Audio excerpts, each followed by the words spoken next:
morning. Morning guys. So, ano tayo ngayon? Quick ride tayo ngayon.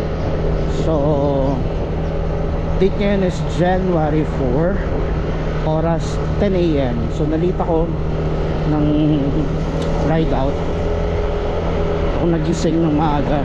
So, eventually, ang biyahe natin is, or ang ride natin is going to Tagaytay, and then pababa ako ng, or going to Laurel. Punta ako nung dun sa Black Ahon, o dun sa mga ahon sa Laurel. So magano tayo, palipad tayo ng drone dun. So yun lang so far. Since October, nung umuwi kami ng Bicol ng wife ko, ngayon lang ulit ako makakapag-ride. Naging busy sa trabaho and then kasakit. So ngayon lang ulit nagkaroon ng free time. So most likely after nitong ride na to, baka next week nasa Infanta, Quezon ako. So may pupuntahan ako doon kaibigan. So pinapupunta ako. So dadalawin ko naman. So yun yung next week ko. Kung sakali mang matuloy yun, pero let's see. Hindi ko pa rin mapangako sa ngayon kung matutuloy ako doon, pero I'll do my best para matuloy. So yeah, yun lang muna sa ngayon. So dito pala ako sa Molino River Drive. O yan dyan. So nung nakaraan lang may namatay dyan, nalunod. Lasing daw. So nahulog siya dyan habang naglalakad. I'm not sure kung paano nangyari, or nakaupo siya dyan or what. Kasi malalim yan guys. Malalim yung na yan, yung tubig na yan, or ano ba, river. So connected din yan, Palas Piñas, etc. So malawak yan, saka maraming isda dyan, tilapia, ganyan. So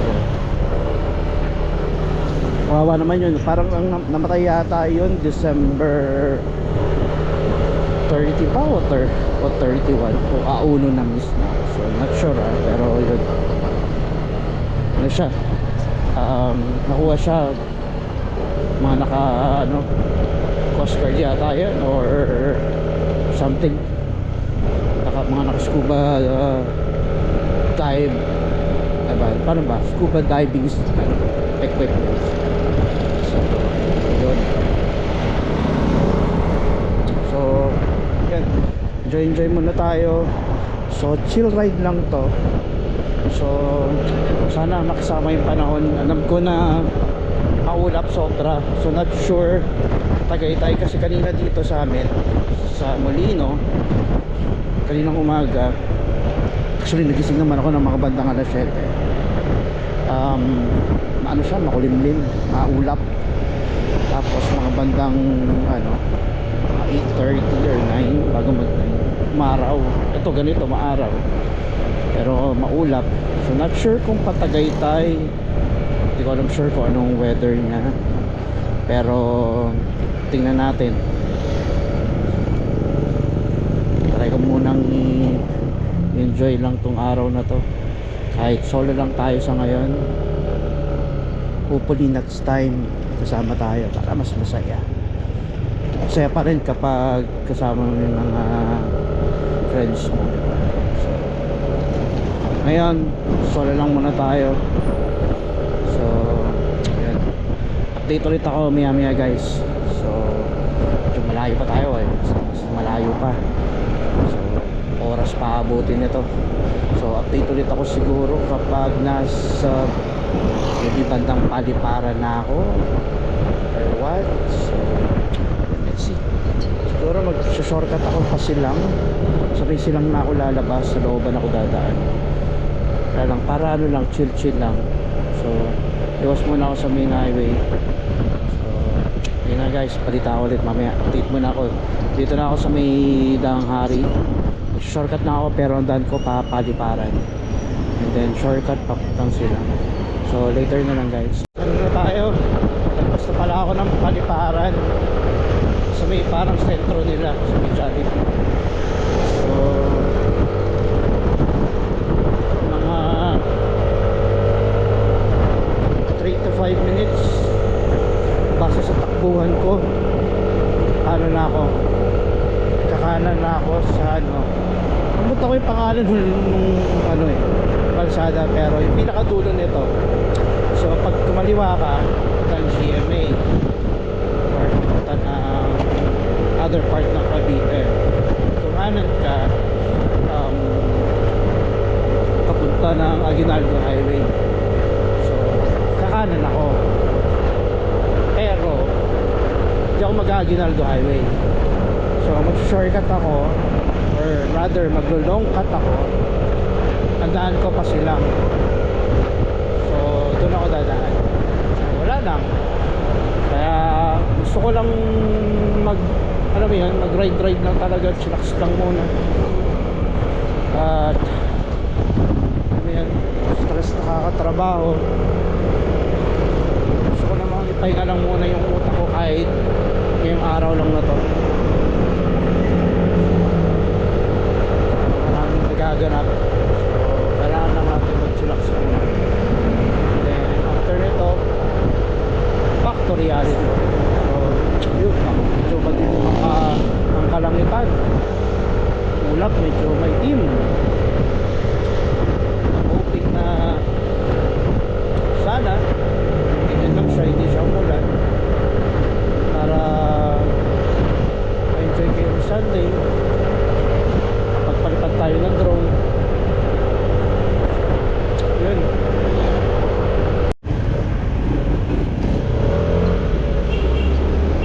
Okay guys, makanan na tayo dito. Tapos unang intersection sa kaliwa, na tayo. Ini yung ano, long cut papuntang Silang. Hindi mo sa long cut ba o shortcut? Hindi natin masabi, pero yan, dito kaliwa tayo. So lagi ako nadaan dito way before pa. Si Google Map pinapadiretso tayo, pero dito tayo daan.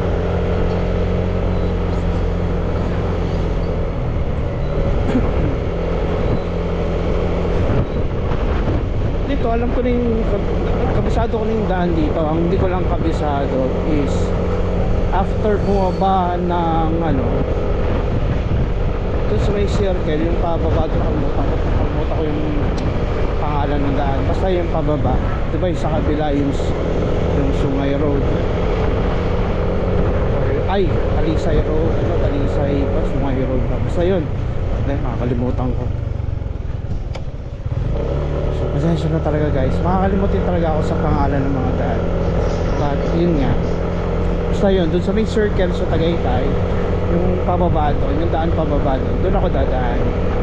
Tapos papuntang Laurel, doon ako pupunta, doon ako dadaan kasi paahon siya. Kasi kung dadaan ako dito sa may kapila, kung didiretso, kung ano, kakanan ako doon sa may circle, kunyari papuntang Nasugbo, may daan din doon, kaya lang padaustos naman yung ano, daan. So ayaw magpadaustos kasi hindi maganda yung kapit ng preno ko. I mean, kumakapit, okay naman siya, pero hindi ako kampante na, alam mo yun, basta mahirap explain eh. Pero doon muna tayo sa paahon na lang. So anyway, wala naman ako magiging problema kahit pa daus-dus yung dadaanan ko kung doon ako dadaan, pero mas gusto ko yung paahon. So kung makita yung ano, paahon. Tapos siguro next time na lang yung ano, yung padaus-dos na pagpapunta. Kasi mangyayari is yung papunta ko yung paahon, pero pag pauwi na ako or pabalik na ako, dun na ako sa may ano, yung daan ko yung paahon pa din. pero yung kung dadaan ka na papunta ka pa lang doon sa Padostos. So I hope na gets nyo. Kung malabo man, basta makita nyo na lang sa video.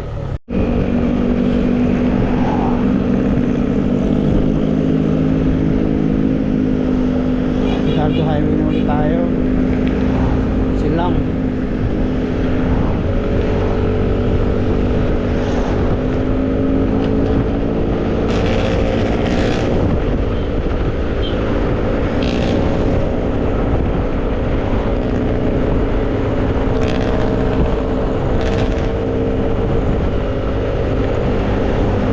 sana ganito lang yung panahon hanggang makarating ako sa pupuntahan ko para paano makapagpalipad tayo. May lamig, wala akong gloves, sakit sa kamay.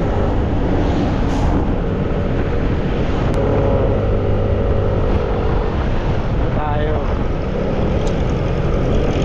nababa tayo. Tapos habang pababa tayo, papalipad tayo ng train. Let's see habang okay pa yung panahon.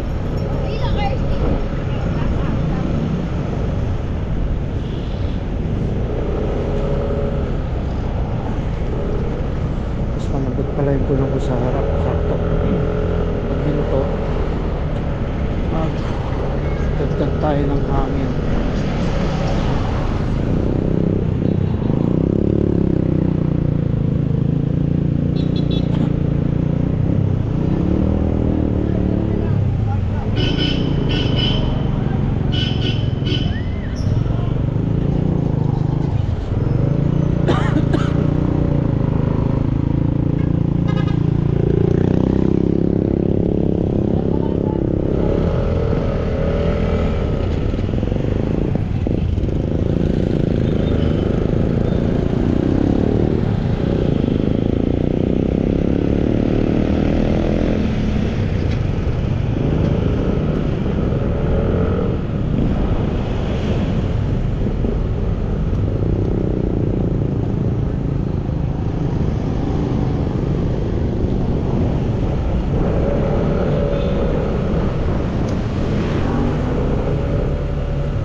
Tayo sa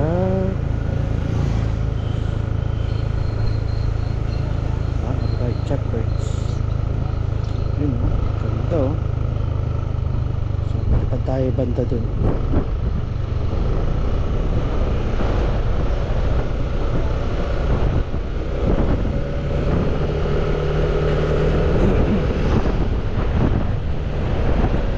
Ganda rin ito guys, lamig.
ano, lakas ng hangin, nagwa-warning siya, strong wind. Saka makita mo talaga yung ano sa video, medyo pumitik ng konti dahil sa lakas ng hangin. So siguro nasa 74 meters pa lang ako, nag-warning na siya. So tinry ko pang patasin hanggang up to 90 meters, pero nagwa-warning na talaga siya, kaya binaba ko na. Hirap na eh. Baka mawalan tayo ng drone. Hindi kayanin, lakas talaga. Kahit dito sa may mga bandang pwesto ko kanina, or kahit ngayon dito, mahangin siya ngayon. Siguro pag medyo bumababa na tayo ng konti, banat ulit tayo ng drone. So hindi ganun kaganda yung shot ko kasi kabado 20 tayo guys eh. Hirap na eh.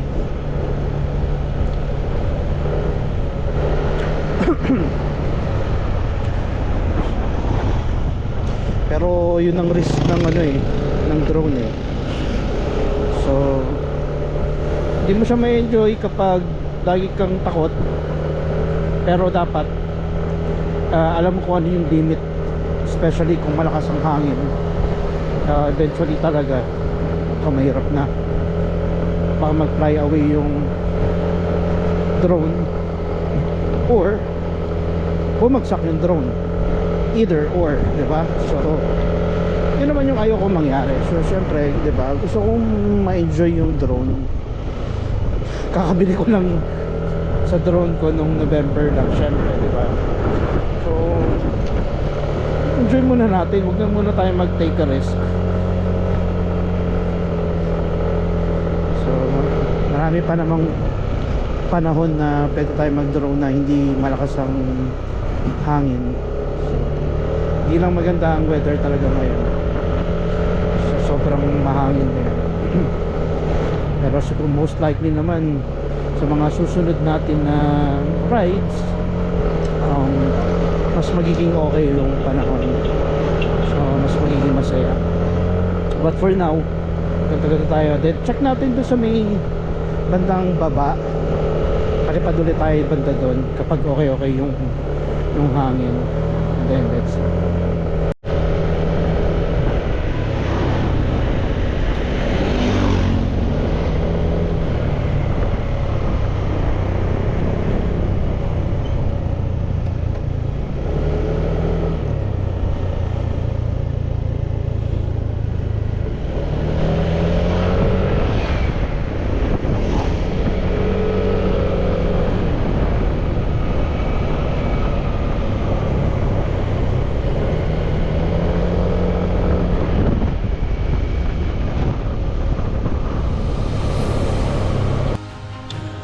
Grabe, nakakatakot. Tinatamay yung drone. Balikin na natin. Sayang. It's talaga nang kita mo yung drone, tumatagibid talaga. So, balikin na natin.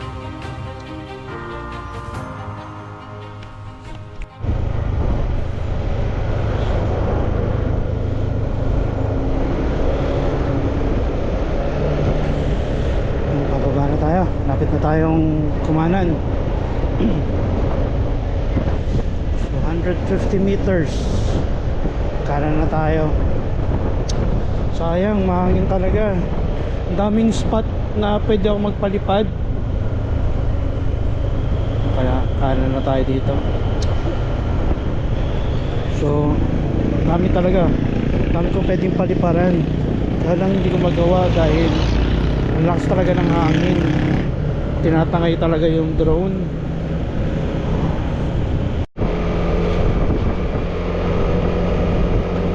Sakali mang matuloy ako sa Infanta sa next weekend, which is Saturday,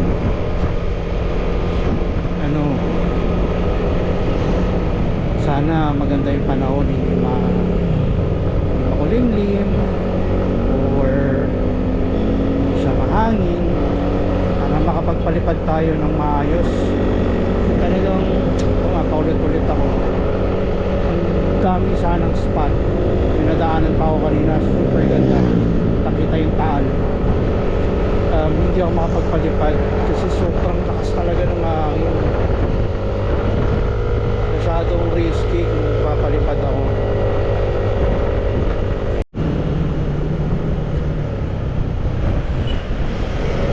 Bakit tayo kumanan?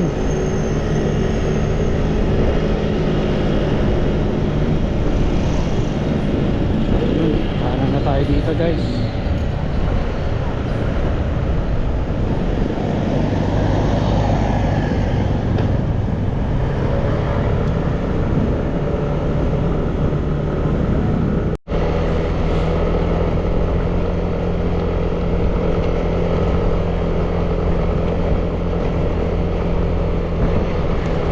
So kung kita nyo guys, parang bundok na yun, Tagaytay yun. So eventually pag diretso natin to, takit to ng Tagaytay. So ito yung sinasabi ko kanina na dito tayo sa andaan natin sa kabila, dito bisyo sa dinaanan natin para paahon tayo. Kasi alam niyo naman guys na mas delikado yung Padaustos.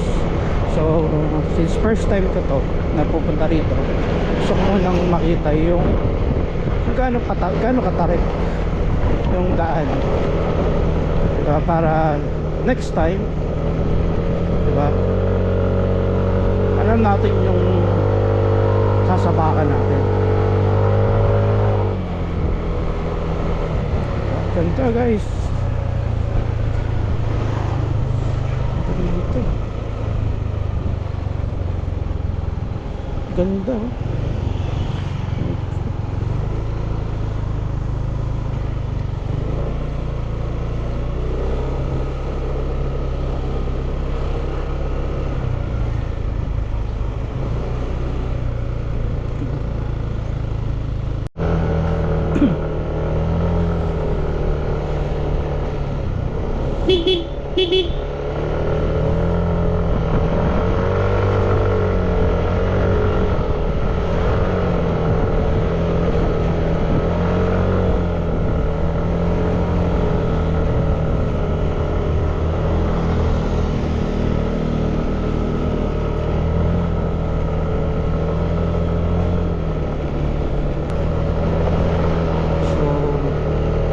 Talagang giveaway dito kung sakali may kasalubong.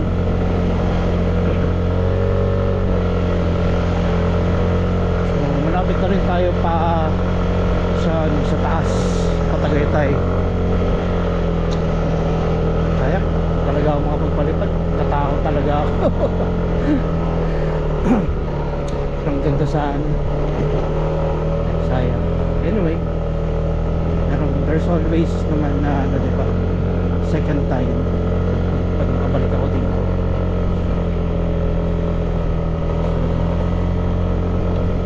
Pa tayo ng makahabang video.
ganda dito.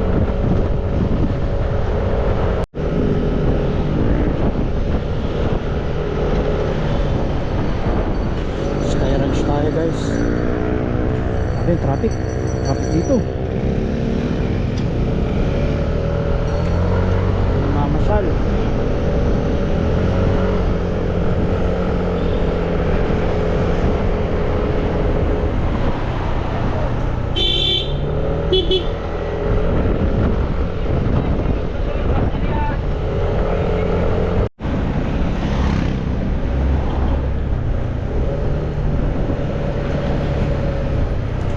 Yun tayo guys.